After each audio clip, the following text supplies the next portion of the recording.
സുരേഷ് ഗോപി നായകനായി എത്തുന്ന ഏറ്റവും പുതിയ ചിത്രം Janaki versus state of Kerala എന്ന ചിത്രത്തിന്റെ റിലീസ് പ്രഖ്യാപിച്ചു.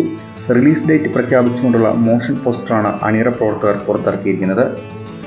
സുരേഷ് ഗോപിയുടെ വോയിസ് ഓവറോടെയാണ് മോഷൻ പോസ്റ്റർ പുറത്തിറക്കിയിരിക്കുന്നത്. പ്രവീൺ നാരായണൻ സംവിധാനം ചെയ്യുന്ന ചിത്രമാണ് JSK. Janaki versus state of Kerala എന്നാണ് ചിത്രത്തിന്റെ മുഴുവൻ പേര്. സിനിമയുടേതായി നേരത്തെ റിലീസ് ചെയ്ത ടീസർ ഏറെ ശ്രദ്ധ നേടിയിരുന്നു. JSK ജൂൺ 20-നാണ് തിയേറ്ററുകൾ എത്തുക എന്നാണ് അണിയറ പ്രവർത്തകർ അറിയിച്ചിരിക്കുന്നത്. ഒരു ഇടവേളയ്ക്ക് ശേഷം സുരേഷ് ഗോപി വക്കീൽ വേഷത്തിൽ എത്തുന്ന ചിത്രം കൂടിയാണ് ഇത്. Janaki versus state of Kerala എന്നത് ഒരു കോർട്ട് റൂം ഡ്രാമ വിഭാഗത്തിൽപ്പെടുന്ന ചിത്രമാണ്. സുരേഷ് ഗോപിയുടെ മകൻ മാധവ് അഭിനയിക്കുന്ന ചിത്രം എന്ന പ്രത്യേകതയും JSKയ്ക്കുണ്ട്. മാധവ് സുരേഷ് ചിത്രത്തിൽ അഭിനയിക്കുന്നതിന് മുന്നോടിയായി മമ്മൂട്ടിയുടെ അനുഗ്രഹം തേടി എത്തിയത് ഏറെ ശ്രദ്ധ നേടിയിരുന്നു. രണദീപാണ് ഈ ചിത്രത്തിന്റെ ഛായാഗ്രഹണം നിർവഹിക്കുന്നത്.